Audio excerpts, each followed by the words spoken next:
Bonjour, aujourd'hui on va voir les exposants fractionnaires.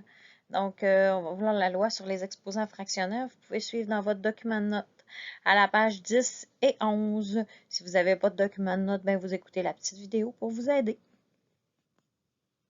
On est dans le chapitre 5 en mathématiques secondaire 3. Donc si on commence, il faut parler d'abord du vocabulaire. Parce que vous savez, pour être capable de vous expliquer c'est quoi l'exposant, il faut être capable de vous montrer la notation exponentielle. Donc, tout d'abord, si on revient à la notation exponentielle, la racine des nombres et leur notation. Donc, on a le symbole racine carrée. Donc, je te rappelle que la racine carrée qui est ici, il n'y a pas le petit 2 en indice, mais c'est par convention. Donc, la racine carrée est appelée le radical et le nombre qui se trouve sous le radical est appelé un radicande. Et le résultat, c'est la racine carrée. Donc, si on regarde, tu as le radical qui est ton crochet, là, ta racine. Ensuite, tu as l'indice qui est le petit chiffre 3 dans ton exemple. Et tu as le radicande qui est le A sous la racine. Donc, le radical de 49 va donner 7. Donc, on peut aussi dire la racine carrée de 49 va être égale à 7. La racine carrée, donc, je te mets ici en bas que la racine carrée, il y a un petit 2 à l'intérieur. Si on ne l'a pas, c'est la même chose. Mais la racine carrée, c'est l'inverse de l'exposant 2. La racine cubique, qui est le petit indice 3, c'est l'inverse de l'exposant 3. Vous savez, le moins, son inverse, c'est le plus c'est le moins. Le fois, c'est le divisé, c'est le fois. Mais la racine carrée, son inverse, c'est l'exposant 2, et la racine cubique, son inverse, c'est l'exposant. Maintenant, quand on arrive à la notation exponentielle, c'est parce qu'il y a un lien entre les deux. Donc, on va se rappeler des lois. Dans certains cas, il est possible d'exprimer une expression écrite sous la forme exponentielle, en notation fractionnaire ou à l'aide d'un radical. Donc, on va se rappeler une première loi qu'il ne faut pas oublier, qu'on utilise fréquemment dans les examens. Souvent, on va vous dire de ne pas laisser un exposant négatif. Donc, si on se rappelle, l'exposant négatif A à l'exposant moins M. Si vous vous souvenez, on prend la base affectée de son exposant et on le change d'étage. Donc, s'il était au numérateur, il s'en va au dénominateur. Et s'il est au dénominateur, il s'en va au numérateur. Donc, c'est pour ça que A à exposant moins M s'écrit maintenant 1 sur A exposant M. On l'a vu plus tôt dans les autres vidéos. Donc, 2 exposant moins 4, je suis ici. Je prends la base avec son exposant, je le descends en dessous et on va être rendu avec 1 sur 2 exposant 4. Et 2 exposant 4, c'est 2 fois 2 fois 2 fois 2, ce qui donne 16, donc 1 sur 16. C'est pas si important d'avoir la réponse du 2 exposant 4. Ce qui est important, c'est de l'avoir descendu. Maintenant, si on a une base, si on a un exposant en fraction, donc, ce qu'il faut vous dire, c'est que un des exposants, c'est déjà tannant. 2, des exposants négatifs, on n'aime pas ça, donc on les rend positifs. Et maintenant, des exposants en fractions. On n'aime pas les fractions, donc pour la plupart des élèves, donc on aime encore moins les exposants en fractions. Par contre, ce qu'on doit vous dire, c'est qu'une fraction, c'est une touche sur votre calculatrice. Une fraction, c'est une racine. Et une racine, c'est une fraction. Donc, ce que je dois dire, c'est que l'indice de la racine, c'est le dénominateur de ta fraction. Donc, si tu regardes, je vais me choisir un crayon qui est moins gros. Tu as ici une demi. Donc, si tu regardes le dénominateur, le petit 2 en dessous, c'est ce qui devrait apparaître. Oh, excusez. C'est ce qui devrait apparaître dans ton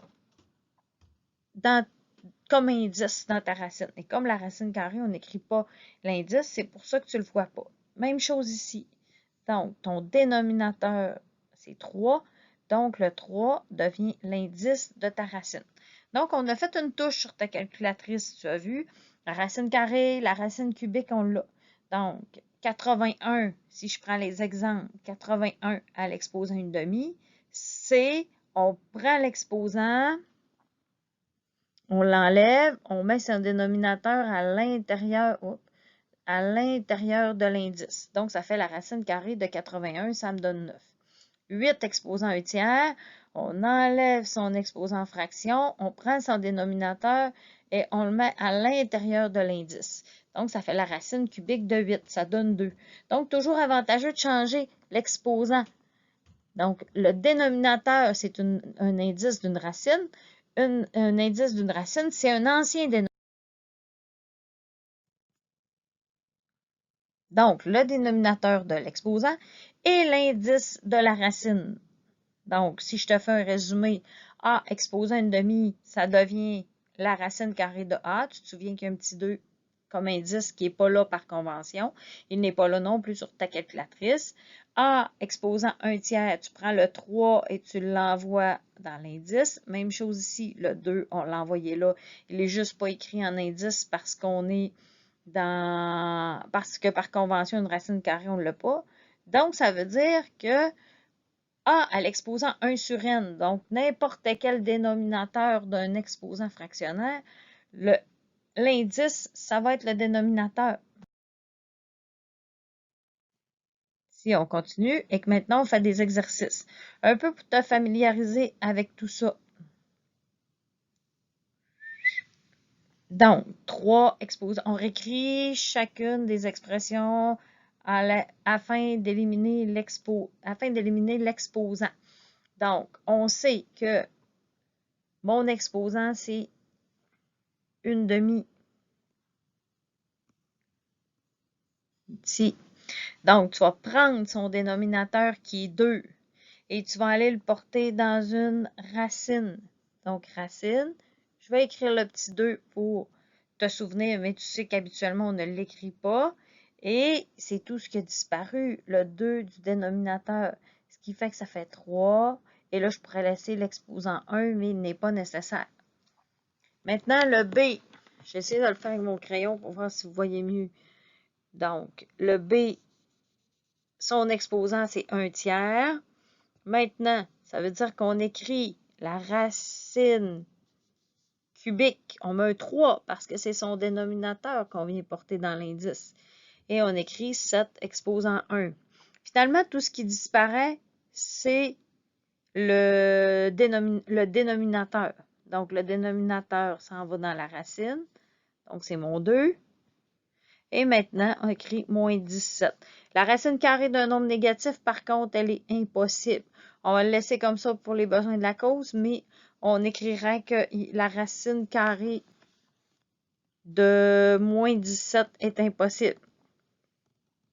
Donc, moins 11 à l'exposant 1/3, on va mettre le 3 dans l'indice et on va écrire moins 11. Même chose pour l'autre. On va mettre le 3 dans l'indice et on va écrire moins 23. Vous savez que lorsque j'enregistre mes chroniques, je suis sur mon portable.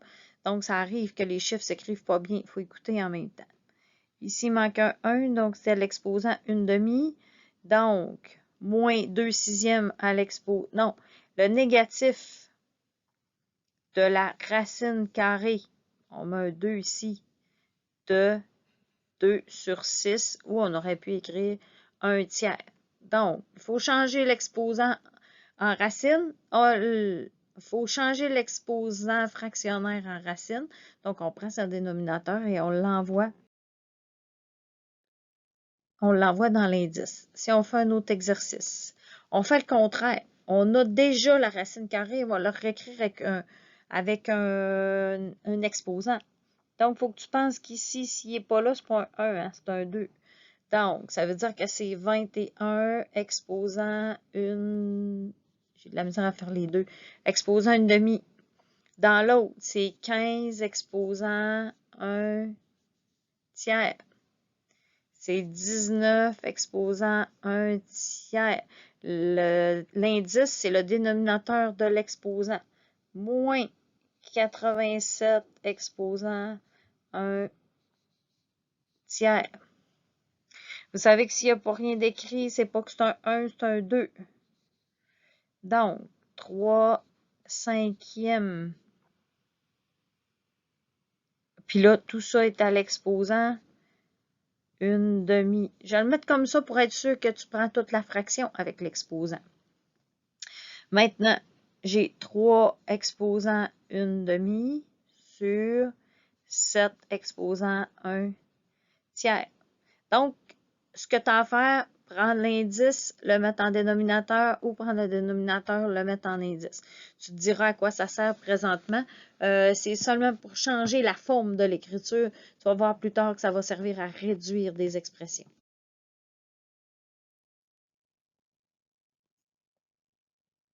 On va faire un dernier exercice. Donc, réécris les expressions sous la forme d'une base affectée d'un exposant et d'une racine. Et ensuite, lorsque c'est possible, détermine la valeur numérique de chacune des expressions suivantes. Pour ma part, la valeur numérique n'est pas importante, donc on ne le fera pas. Ce qu'il faut prendre, c'est prendre le dénominateur du premier, donc c'est 2 son dénominateur, le mettre dans l'indice de la racine. Donc, il te reste 4 exposants 3. Donc, la racine carrée de 4 exposant 3, puisqu'il y a juste le dénominateur qui s'en va dans la racine. Même chose, dénominateur dans la racine, c'est 3 le dénominateur. Donc, sous la racine, il te reste 8 exposant 2. Donc, la racine cubique de 8 exposant 2. Je prends le dénominateur, je le mets dans la racine, je mets le 2. Donc, il me reste 49 exposant 5. Maintenant, même chose. Je prends le 3, je mets en indice dans la racine, moins 27 exposant 4. Je prends l'autre. Et là, le moins est sous le radical puisque c'était tout le moins 27 qui était à l'exposant 4 tiers. Tandis que dans l'autre, c'est le 27 qui est à l'exposant 4 tiers. Donc, moins. Je mets le 3 comme indice et il me reste 27 exposant 4. Et le dernier, c'est tout qui est sous le radical. Donc, on met un 2.